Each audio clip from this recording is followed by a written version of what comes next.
Entonces, ¿cuáles podrían ser algunas garantías en cuanto a esto? Vamos a ver, ¿sí, José?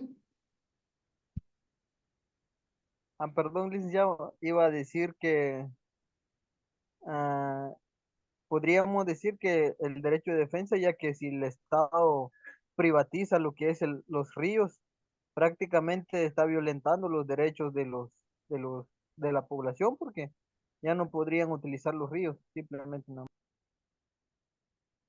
Muy bien. ¿Alguien más?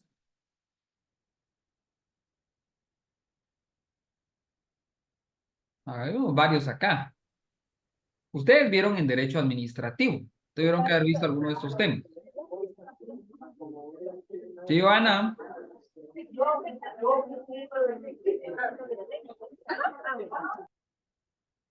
Jóvenes, por favor, vuelvo y repito, no estoy con niños de tercero primaria. Por favor, no estoy con niños de tercero primaria. Ya están en educación superior. Por lo menos tengan la educación en el sentido de, si no están en clase y solo se conectaron, por lo menos tengan el cuidado que el teléfono no se active. Por favor, porque créanme que no es agradable que usted esté hablando y que luego le interrumpan con el tema de que se oyen voces y uno escucha lo que no tiene que escuchar. Al final es vida privada y aunque uno esté dentro de la intimidad de su casa, de ustedes o de su trabajo, pero tengamos ese cuidado, por favor. ¿Sí, Paul? Licenciado, disculpe, dijo garantía contra la arbitrariedad. Sí. ¿Qué garantías tendría usted como ciudadano cuando el Estado comete alguna arbitrariedad en cuanto a su actividad económica? Cuando el Estado realiza actividades económicas del Estado, pero al mismo tiempo le puede violentar a usted o comete una arbitrariedad y cómo usted como ciudadano está protegido. Pues como garantía por la arbitrariedad, entiendo yo que es un amparo, ¿no? Podría ser el amparo, una garantía constitucional cuando se le está violentando un derecho. Por ejemplo, el Estado podrá prohibirle a usted que usted ejerza el comercio, por ejemplo, en la actualidad. No, solo salvo cuando sea como establece la ley, ¿no? Muy bien, por ejemplo. Entonces, damos el ejemplo que el Estado, usted pretende inscribirse como comerciante, realizar una actividad económica. Ejemplo, el Estado coloca parámetros, porque esta es una forma de intervención en la actividad económica. El Estado, usted para ejercer el comercio, por ejemplo, los que ya ganaron aquí derecho mercantil, uno que ya la mayoría ganó, para que usted tenga la calidad de comerciante, ¿quién le reconoce esa calidad de comerciante?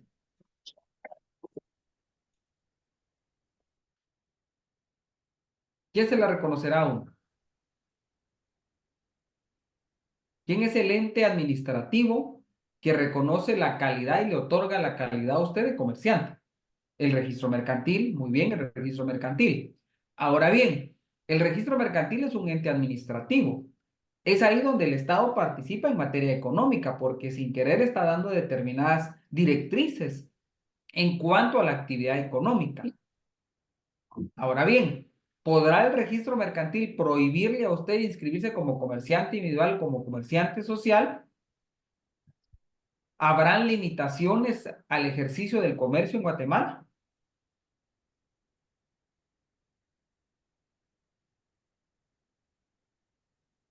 No, licenciado, siempre y cuando se cumplan con los requisitos establecidos por la ley. Muy bien. Ahora bien, por ejemplo, alguien que me lea el artículo 34 de la Constitución, por favor. Artículo 34 de la Constitución.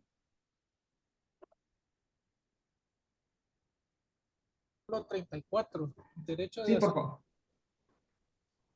se reconoce el derecho libre de asociación. Nadie está obligado a asociarse ni a formar parte de grupos o asociaciones de autodefensa o similares. Se exceptúa el caso de la colegiación profesional. Muy bien. Entonces, vemos que aquí existe un derecho constitucional, el derecho a la asociación. Por eso es que en Guatemala existe el derecho para que usted pueda formar fundaciones, asociaciones. Y viene el sábado. Ya. Sí, ya porque mi padre teléfono.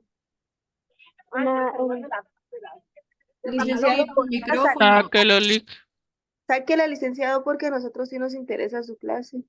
Por favor, los micrófonos. Miren, yo no quiero sacar a nadie de la clase. Realmente yo no quiero porque después dicen que uno les violenta un derecho, que por qué lo sacamos de la clase, que por qué no le permitimos el acceso a la educación y que no sé cuántas cosas más. Pero por favor, vuelvo y repito, por favor. Yo no voy a sacar, no tengo por qué sacar a alguien de la clase cuando ya no somos niños o me pasan el listado de sus padres mejor y voy a hablar con sus padres para que tal vez así volvamos a enderezar en algo.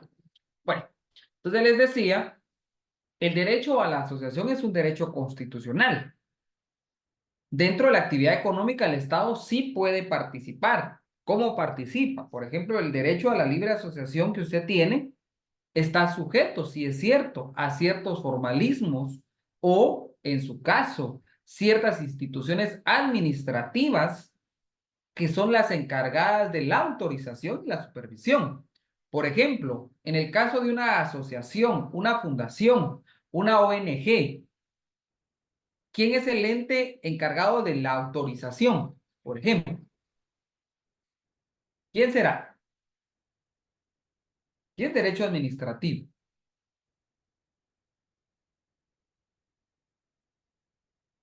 El REPEJU, el registro, es el Ministerio de Gobernación a través del registro de personas jurídicas, por ejemplo.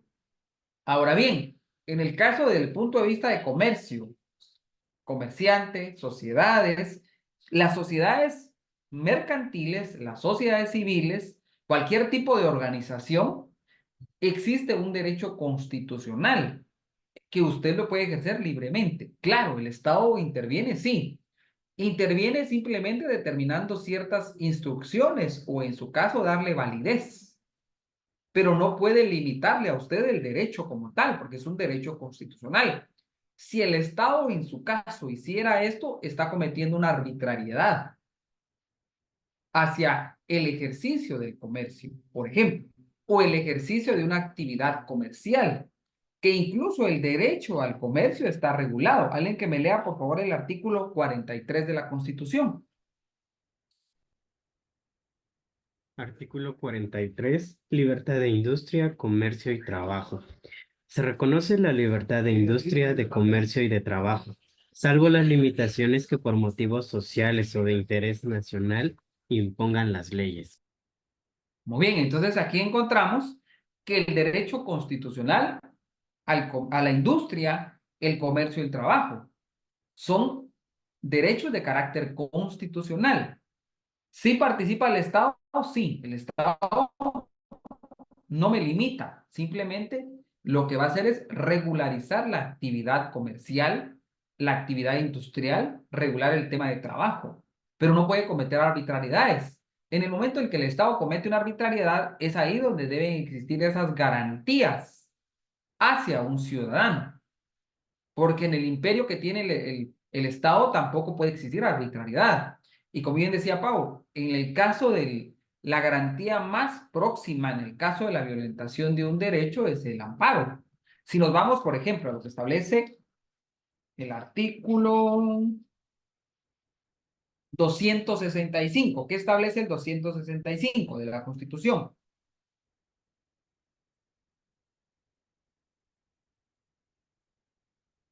Procedencia del amparo.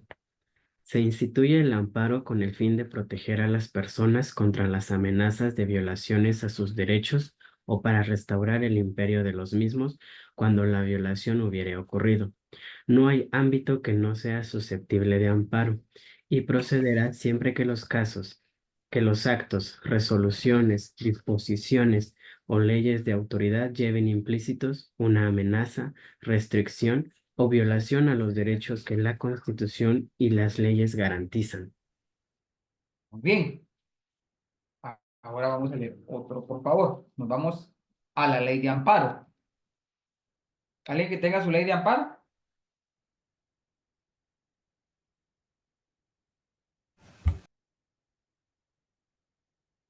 Yo, licenciado. Por favor, el artículo 10.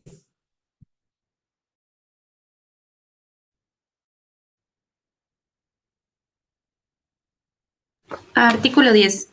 Procedencia del amparo.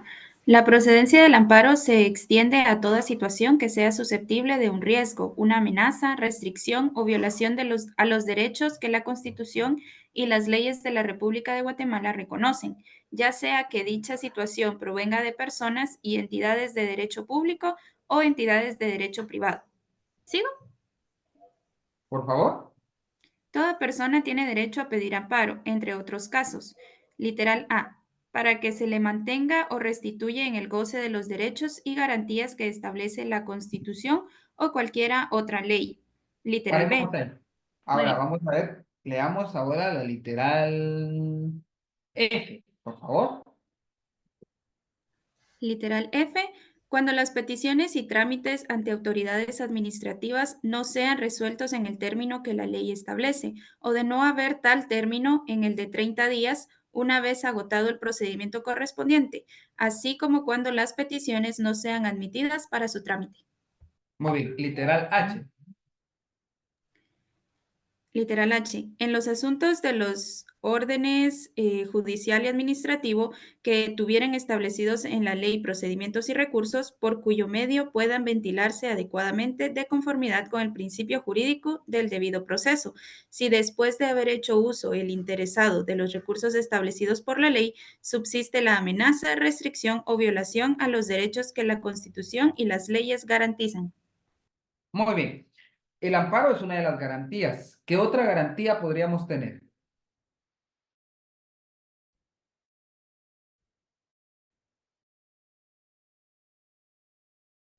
La exhibición personal, licenciado, y la inconstitucionalidad. Además del amparo. Muy bien, sobre todo el tema de la inconstitucionalidad. Es muy interesante el tema de la inconstitucionalidad. Veamos, Paul. Licenciado, la exhibición personal no podría ser porque más que todo aplica en materia penal, ¿no? Según lo que yo La entiendo. materia penal. Veamos la inconstitucionalidad. Artículo 266 de la Constitución. ¿Alguien que me lo lea, por favor? Artículo 266. Inconstitucionalidad de las leyes en casos concretos. En casos concretos, en todo proceso de cualquier competencia o jurisdicción, en cualquier instancia y en casación y hasta antes de dictarse sentencia, las partes podrán plantear como acción, excepción o incidente la inconstitucionalidad total o parcial de una ley. El tribunal deberá pronunciarse al respecto. Muy bien. También puede darse cuando se emite una norma jurídica, la cual en su caso puede causar cierta violación también en su momento determinado. La inconstitucionalidad también es parte de las garantías que tiene el ciudadano en contra de las arbitrariedades que el Estado en un momento determinado tiene. Entonces, ahí tenemos algunas de las garantías plasmadas dentro de la Constitución. El acceso a la justicia, pues también es algo que todos tenemos como ciudadanos y como seres humanos, pues un derecho humano hacia la justicia y en contra de la arbitrariedad que el Estado pues, en su momento puede darse en contra de la ciudadanía, sobre todo en materia económica. En materia económica, el Estado puede cometer arbitrariedades. Por ejemplo, el tema de la expropiación. Y si ustedes ven en nuestra Constitución, ¿es permitida en Guatemala la expropiación? Sí, es permitido. Aun cuando en su caso pudiera determinarse que es alguna arbitrariedad, es ahí donde el ciudadano puede, en contra de esa actividad del Estado, usar las garantías que la propia Constitución le determina en contra de la arbitrariedad del Estado. Muy bien. Ahora pasamos a otro tema. En cuanto a la planificación económica, siempre recordémonos que nuestro curso es relativo al constitucionalismo económico y lo que tendríamos que ver es cómo se da el tema de la actividad económica dentro de nuestra Constitución. Dos garantías en materia económica podríamos decir, María, que es en el caso del amparo, en el caso de la inconstitucionalidad, que también es otra garantía que puede tener el ciudadano. Esas dos podrían ser garantías en materia económica en contra de la arbitrariedad del Estado. Gracias, licenciada. Muy bien. Ahora bien, cuando hablamos de la planificación Recordarán ustedes cuando vieron su derecho administrativo. Aquí realmente es recordar mucho el derecho administrativo, que la planificación en materia administrativa, sobre todo la administración pública, la administración pública se desarrolla mediante procesos técnicos. Y estos procesos técnicos que solo deben de ser interrumpidos cuando por naturaleza técnica, pues hay que como tal interrumpir la planificación o en su caso el desarrollo de la administración pública. Entonces, cuando se da el tema de la administración pública, hay por lo general existe una planificación por parte del Estado. Entonces, el proceso administrativo del Estado, ahí cuando se da el proceso de la administración del Estado, primero existe una planificación. Después de la planificación vienen las decisiones políticas, luego se da la ejecución. Claro, con la ejecución lo que hablábamos, creo que el día de antier cuando hablábamos, ¿qué pasa cuando el Estado planifica, por ejemplo, el desarrollo de infraestructura? Hay una planificación en cuanto a un desarrollo de la infraestructura estatal. Bueno, se tiene que planificar. Y luego se tiene que tomar la decisión política de llevar a cabo, pues, esos proyectos. Luego esos proyectos se deben de ejecutar. Y ahí es donde viene lo más importante, que durante la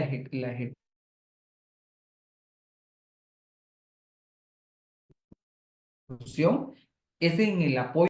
Entonces, la planificación es el primer punto de partida en la fase de cualquier proceso en la administración pública.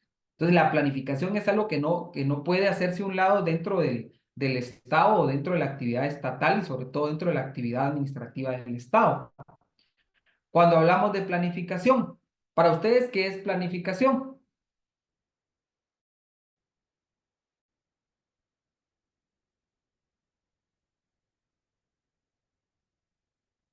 ¿Qué es la planificación? No es, dejemos a un lado la cuestión administrativa, pero ¿cómo entienden ustedes el término planificación? Tal vez la planeación de un proceso en concreto. Muy bien. ¿Alguien más?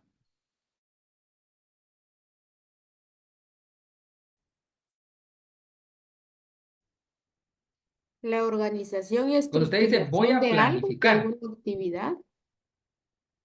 Muy bien. Póngase usted todos en el sentido que dicen, bueno, voy a planificar una salida. Voy a planificar, voy a hacer un proyecto. ¿Dónde nace la planificación? Entonces, la planificación es un fenómeno psicológico. Nace en la psiquis. Porque usted en su interior es el que empieza a darle forma, a modelar. Entonces, la planificación es un fenómeno psicológico. La planificación, pues como bien decían ustedes, es una función ejecutiva del cerebro. Es el cerebro de donde nace el tema de planificar. Entonces, la planificación es una función ejecutiva del Estado que abarca los procesos neurológicos implicados en la formulación, evaluación y selección de una secuencia de pensamientos y acciones para alcanzar un objetivo deseado. Cuando usted planifica es porque quiere un objetivo, busca un objetivo con la planificación. Primero planifica, se formula usted qué va a hacer, cómo lo va a hacer, y luego selecciona cuál de todas las opciones le son más válidas. Por ejemplo, usted planifica, me quiero ir de viaje. Bueno, me quiero ir de viaje a tal lugar, de vacaciones. Empieza usted, bueno, me voy por vía terrestre, me voy por vía aérea, mejor compro en esta agencia, compro en esta otra agencia. Ya empieza a hacer usted un proceso neurológico. Entonces, eso es la planificación. Entonces, en ese aspecto, pues la planificación es una propiedad fundamental del comportamiento inteligente. Todos los que son inteligentes tienen que planificar. Ahí les queda Entonces, todo aquel que es inteligente tiene que planificar en algún momento de su vida. Usted no puede ir por la vida a ver cómo me va y a ver cómo amanece hoy, a ver qué hago hoy. Usted, por ejemplo, usted desde que se despierta, dependiendo, creo que pueda profesar, pues puede ser que realice alguna actividad por el tema de su religión. Pero usted desde que se despierta empieza a ver qué va a ser el día de hoy. ¿O no lo hacen ustedes? Yo creo que todos aquí lo hacen. Se despiertan y pues ya empiezan a planificar, ya ese proceso neurológico empieza a funcionar. Entonces, todo comportamiento inteligente conlleva a la planificación. Entonces, la planificación es una propiedad fundamental del comportamiento inteligente. Si usted no planifica, hágase la pregunta entonces, ¿qué está pasando ahí con la inteligencia? Porque es un proceso inteligente. Ahora bien, la planificación es un proceso. En este proceso se establecen objetivos para un horizonte futuro determinado. Y ahí es donde usted va adecuando los medios disponibles para conseguir un objetivo. Entonces, desde ese punto de vista, la planificación puede ser un asunto individual como colectivo, porque usted puede planificar a lo interno y de manera individual. Pero, por ejemplo, si usted tiene pareja, amigo, amiga, novio, novia, o el nombre que usted le quiera poner, o relación abierta, o amigos con derecho, o lo que sea, o incluso en el seno familiar, ¿usted qué hace? Planifica. Planifica a veces de manera individual, pero también planifica de manera colectiva. Cuando usted dice, bueno, reunión familiar, vamos a planificar. O en su caso, por ejemplo, en la colonia en donde usted viva, en la residencial, donde usted viva, y dice, bueno, nos vamos a reunir y vamos a planificar. Entonces, la planificación puede ser individual como colectiva. Ahora bien, si consideramos que la planificación colectiva, que es la que va más acorde al Estado, porque aquí es una planificación colectiva, damos de un lado la individual, pero es una planificación colectiva. Esta puede, cuando se hace una planificación colectiva, puede referir tanto a las organizaciones concretas como a toda la nación, e incluso pueden existir relaciones internacionales. En materia económica, sobre todo, la planificación económica internacional es fundamental para un Estado. Por ejemplo, el gobierno actual pues tiene una planificación económica tanto local, departamental, regional, nacional e internacional. Yo no sé si vieron ustedes las noticias que se iba a abrir el tema económico, que iban a venir varias empresas extranjeras a invertir en Guatemala. ¿Por qué? Porque ya se hizo una planificación económica desde el punto de vista internacional. Lo que hablábamos hoy en día en la definición de Estado, con el tema de la globalización, han desaparecido las fronteras. Y hoy en día se dice que es más importante lograr socios económicos que enemigos. Realmente, y eso es parte de la doctrina del liberalismo económico. Una de las grandes banderas del liberalismo económico es que para conseguir la paz mundial, debe lograrse un desarrollo económico entre naciones y entre naciones lograr consensos y sobre todo lo que usted busca son los socios comerciales. ¿Por qué los socios comerciales? ¿Y por qué se dice que a través de la economía se busca la paz?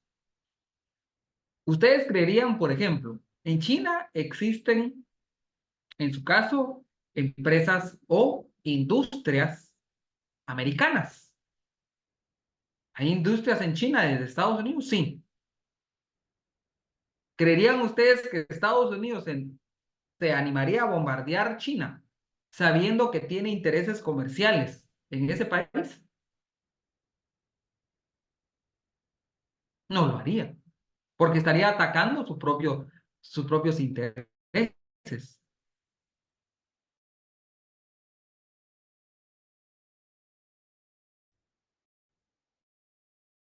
Por eso es que se dice que la planificación económica es muy importante cuando sea una planificación económica. Y dependiendo del modelo. De otro lado, allá está. ¿Ah? Otro. ¿Cuál? Jennifer, tu micrófono. Cuando más bonito está uno aquí picado, mírenme. Qué bárbaros ustedes. Ahí sí que Dios los perdone. Entonces les decía el tema de la actividad económica va a depender mucho también de la corriente económica que siga el Estado. Si hablamos de una corriente económica, el neoliberalismo, y el que es el liberalismo, el libre mercado, o en su caso una economía dirigida, que es más la intervención del Estado, todo eso depende en la materia económica, de cómo se dé una planificación económica. Entonces, la planificación económica puede ser desde organizaciones concretas, desde un punto de vista local, departamental, regional, nacional e internacional. Internacional se ve mucho eso. Cuando lo vemos desde el punto de vista, por ejemplo, local, la planificación económica no solo es desde el punto de vista estatal, también desde el punto de vista de los entes privados. Por ejemplo, las organizaciones económicas privadas planifican sus actividades. ¿Por qué planifican sus actividades? Con eso consiguen tanto un incremento en la eficiencia como en la reducción de riesgos. Por ejemplo, si usted trabaja en la iniciativa privada, sabrá que toda la iniciativa privada tiene una planificación económica. Ellos planifican de manera económica. ¿Por qué planifican? Porque van a evitar riesgos a futuro. Y es ahí donde el Estado también juega un papel. En el lado privado, sí existe la planificación económica de las entidades privadas. Todas ellas planifican. ¿Y lo hacen con qué objeto? Incrementar la eficiencia y reducir los riesgos. Ahora, ¿el Estado lo hace? También lo puede hacer el Estado. Entonces tenemos la planificación nacional. Incluso se dice que hay una planificación urbana. Se dice que la planificación urbana aparece ya en las civilizaciones antiguas. Entonces se da una planificación privada y luego una planificación urbana. Y esta aparece en las primeras civilizaciones antiguas, pero cobra particular relevancia en la época contemporánea, cuando se da la revolución industrial, y entonces se dan al mismo tiempo subsiguientes innovaciones técnicas. En el campo de la comunicación, se da el tema de los... Compañera, su micrófono, por favor. Quevedo, por favor, tengan el teléfono, mejor métanlo en un lugar donde no se oiga, si no van a recibir la clase, por favor. Ay, no. Bueno, luego no se vayan a decir por el examen final a ver cómo viene. Entonces les decía que esa planificación urbana se da en las civilizaciones antiguas y se da sobre todo por la revolución industrial. Entonces, cuando ya se da la revolución industrial, se dan ciertas innovaciones técnicas en el campo de la comunicación. Se da el tema de la especulación mobiliaria, la insalubridad. Entonces, la planificación urbana es necesaria. Cuando vemos que no planificamos y entonces no hay un incremento en la eficiencia y se dan los riesgos. Y entonces es necesario que se impulse el tema de la planificación. La planificación nacional, que es la que hace el Estado, que es la que hoy en día vemos, esta planificación nacional, aunque ha conocido en su auge desde el siglo XX, la planificación nacional viene desde el siglo XX y se remota en el tiempo mucho más atrás del siglo XX. Los primeros que vieron el tema de la planificación del Estado es Jeremy Beattam y Smith-Sion y Augusto Comte.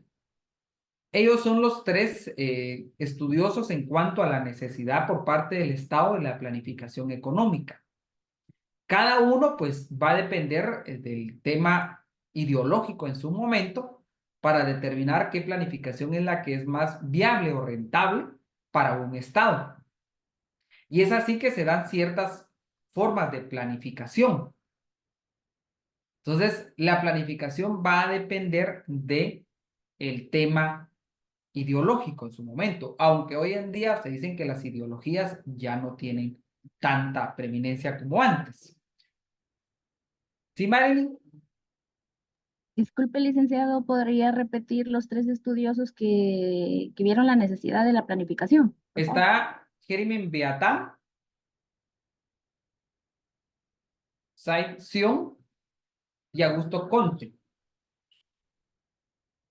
Gracias, licenciado. Ellos fueron los primeros, los tres que determinaron que era necesario llevar a cabo una planificación nacional. Ahora bien, el primero, que era Jerem Viatam, pensaba que el conocimiento podía aplicarse a la mejora de la sociedad. Entonces, que había que aplicar el conocimiento a las mejoras de la sociedad. Los últimos dos fueron aún más lejos y postularon una reorganización y planificación de toda la sociedad. Entonces, después de esto, pues surgen las series de tradiciones en cuanto a cómo debería de clasificarse el tema de la planificación nacional. Y se dieron 4 categorías en cuanto al tema de la planificación nacional. La primera de las categorías fue la reforma social, la necesidad de una reforma social. Cuando se da el tema de la reforma social, se considera que la planificación como una aplicación del conocimiento científico a los asuntos públicos. Entonces, aquí cuando se da la reforma social, también se considera que la responsabilidad profesional y la función ejecutiva debería de recaer solo sobre aquellas personas o debieran de planificar las cuestiones nacionales solo las personas que tuvieran un conocimiento amplio. Ahora cambiarlo tú. Y así te dice. Cambiamos. Carla, tu micrófono. ¿Cómo les hago entender, digo yo? Por Dios. Licenciado, buen día. Dígame. Fíjese que para ayudarlo en este tema, creo que acá en Zoom hay una función u opción para poder apagar todos los micrófonos de su parte, para que en este caso no estén interrumpiendo ya hasta en el tiempo Sí. que pues usted nos dé el momento para hablar, entonces mejor lo activa, ¿no? Para no tener Fíjese que ese sí, bastante. la verdad es que sí vamos a tener que hacer eso, apagar todos los micrófonos. Realmente no me agrada eso, ¿saben por qué? Porque de repente alguien quiere participar o exponer algo, por ejemplo, y qué horrible que uno lo tengan callado. Pero sí llega un momento en que sí, nos va a tocar hacer eso, aunque no queramos, de que tengan que hacerse el tema de los micrófonos. Bueno, muchas gracias, Edwin. Mire, la verdad es que yo no lo hago por el hecho de que se supone que hay mayores de edad. Aquí ya todos son mayores de edad, pero dadas las circunstancias, creo que algunos todavía no. Les decía entonces, sí, lastimosamente, las circunstancias ameritan que a veces haga uno cosas que no tendría que hacer, pero bueno. Entonces les decía, sigamos acá. Cuando se da el tema de las 4 categorías,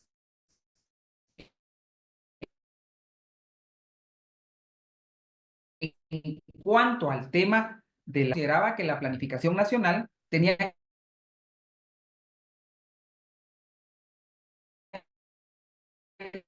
hacerse la aplicación del conocimiento como una responsabilidad profesional y función ejecutiva.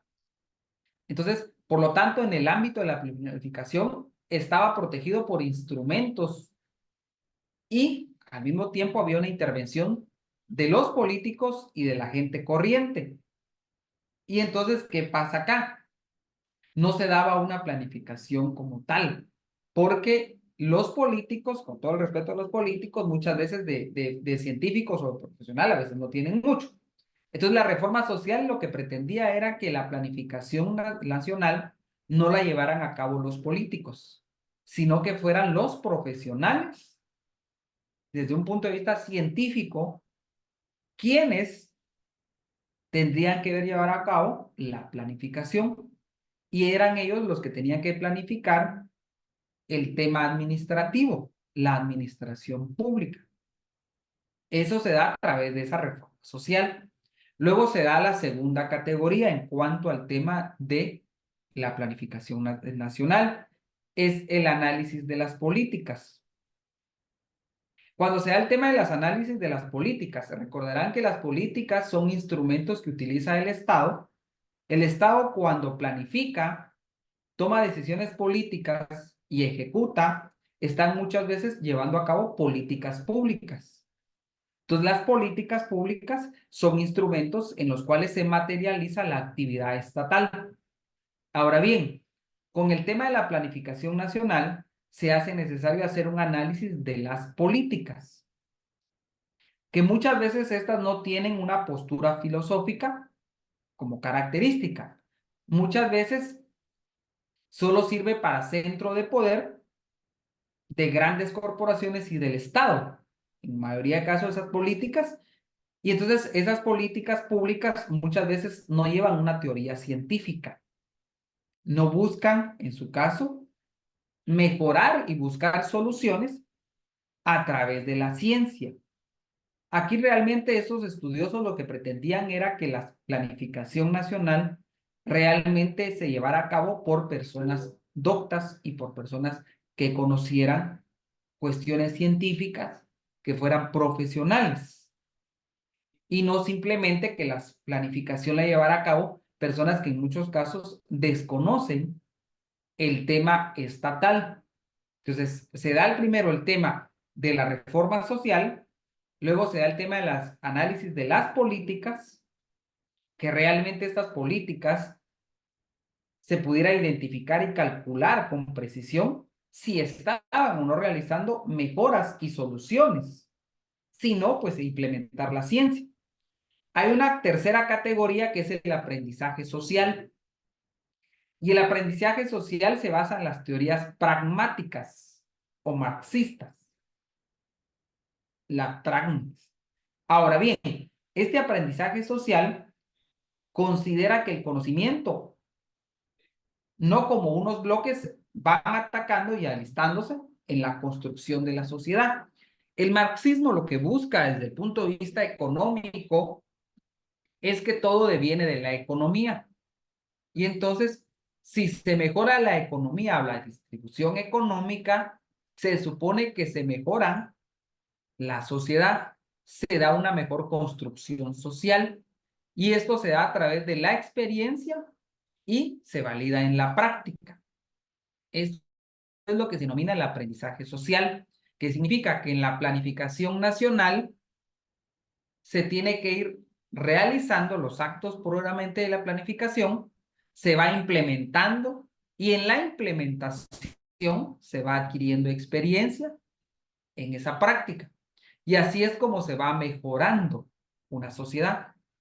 Esta es la postura que dan en cuanto al aprendizaje social, que el aprendizaje social deviene de ya sí la experiencia y la práctica. Entonces, es más accionaria en el sentido de que debe existir acción al momento de ejecutar la planificación nacional. Y luego, la última categoría es la movilización social. La movilización social tiene su origen en la larga tradición de los movimientos sociales, sobre todo de izquierda. Y en esto lo que busca esta lucha es a través o van en contra de una planificación dirigida del Estado y pugnan la neutralidad de la ciencia. Entonces, cuando se da el movimiento social, lo que busca es que se dé pues, el tema de la participación social, pero que no esté solo el poder en una sola persona, sino que se distribuya el poder. Y entonces, esas 4 categorías son las que han servido en su momento para determinar y entender las formas de planificación que en su momento determinado se han dado. Hay planificación, incluso se dice que hay otro tipo de planificación en la cual se dirige por las grandes élites, que son las grandes élites económicas, las que al final determinan la planificación económica y son las que dan las directrices de cómo se realiza la actividad económica, tanto pública como privada. Esta es una tercera que hoy en día se determina que, dado el liberalismo que existe en materia económica, son las grandes élites quienes determinan cómo se planifica en materia económica nacional y que el Estado al final simplemente va a aplicar o va a llevar a cabo esas políticas en las cuales intervino las grandes élites económicas. Y hoy en día, lastimosamente, sí pasa eso, ¿sí, Pablo? Licenciado, disculpe, no me quedó muy claro el análisis de las políticas. ¿Podría volverlo a explicar, perdón? ¿Cuál de todas? ¿O las categorías? Sí, de las ¿Cuál, Pau? categorías, el ¿La análisis de reforma las políticas. social, el análisis de políticas, el aprendizaje social o la movilización social?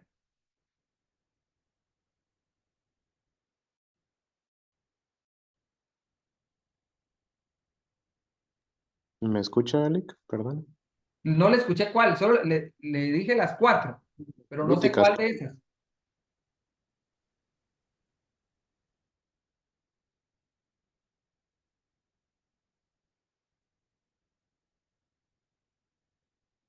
Licenciado, yo creo que es la segunda, la que es análisis de las políticas, porque yo también tenía duda en eso. Bueno, cuando les decía yo que el tema del análisis de las políticas, esta categoría lo que busca es que no tienen una postura filosófica, según el análisis de las políticas públicas, porque al final cuando se planifica, el Estado planifica, toma decisiones y en su caso ejecuta. Cuando se ejecuta, la planificación es parte de las políticas públicas, porque las políticas públicas son el instrumento que utiliza el Estado para materializar su actividad. El Estado materializa su actividad puramente a través de políticas. Por eso ustedes ven que hay políticas monetarias. Por ejemplo, ahorita, la política de recaudación. Si ustedes se han dado cuenta, ahorita el tema de la recaudación tributaria, esto es lo que se está dando mucho en el tema de la fiscalización. Se está fiscalizando no solo al pequeño contribuyente, ahorita ya están tocando, por ejemplo, las grandes sociedades que en su momento han evadido el tema de pago de impuestos. Ahora, estas políticas son parte de la planificación económica.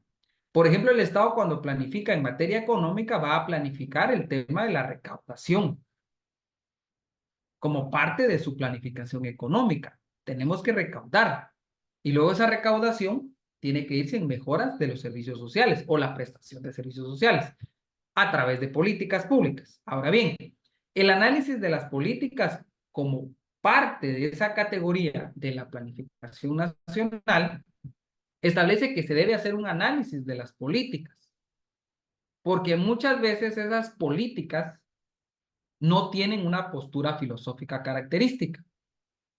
Entonces, los exponentes de este análisis de las políticas públicas establecen que tienen a considerar como técnicos que sirven a centros de poder existentes, las grandes corporaciones y al Estado. Entonces, muchas veces esas políticas solo son en beneficio de grandes corporaciones y el Estado en su momento. Entonces se piensa que las teorías científicas apropiadas y las técnicas pueden al menos en principio identificar y calcular con precisión las mejores soluciones a través de una ciencia imperfecta que las mejore. Entonces, es necesario hacer un análisis de las políticas. Esto es lo que establece la planificación nacional. Que en esas categorías, cuando se lleva a cabo la planificación, se debe de hacer un análisis de las políticas que el Estado va a implementar y que esas políticas que el Estado va a utilizar como instrumentos realmente no busquen solo beneficiar a grandes corporaciones o al Estado propiamente. Y no se busca la mejora de las soluciones. El hambre, la desnutrición, por ejemplo. La política que tiene ahorita el Estado de la recaudación. ¿Qué pasa cuando el Estado va a recaudar? Si se lleva a cabo la recaudación que ellos tienen prevista, ¿qué va a pasar con las demás políticas? Por ejemplo, la política de desnutrición, la política de empleo. ¿Realmente lo que se recaude va a servir para mejorar y buscar soluciones? ¿O solo se va a beneficiar el Estado? A eso es lo que busca esta categoría, que en la planificación se haga un análisis de las políticas que puede implementar el Estado. Porque la planificación no es la materialización. Usted planifica, pero cuando ejecuta, Es ahí donde se materializa todo el proceso de planificación o todos los pasos dentro del procedimiento administrativo o dentro de la administración pública. No sé si ahí estamos, Marilyn y Pau. De mi parte, sí, licenciado. Gracias. Pau, De la mía también, licenciado, gracias. ¿estamos bien con la otra también, el aprendizaje social y la movilización social? Sí, licenciado. Sí, solo dijo ¿Estamos bien que, ahí? dijo que la planificación se materializaba en la ejecución, ¿verdad? Sí, es que al final la planificación solo es un proceso, por eso decíamos, la planificación es un proceso psicológico, mental, solo está aquí en la mente. Planificar, usted planifica, pero ya cuando lo materializa, para el caso estatal, ya son las políticas públicas. Las políticas públicas ya es la materialización. La planificación es puramente acá. El Estado o los organismos del Estado planifican, pero ya cuando lo materializan, llevan a cabo las políticas como tal. ¿Estamos ahí? Sí, licenciado, gracias. Bueno, muy bien. ¿Alguien más? Bueno, nos quedamos hasta acá. Nos vemos el día viernes y concluimos el tema de la planificación y entramos al siguiente tema. Gracias, licenciado. Feliz día. Que tenga buen día. Licenciado, feliz día. Gracias, licenciado. Licenciado, buen día. Feliz día. Chao.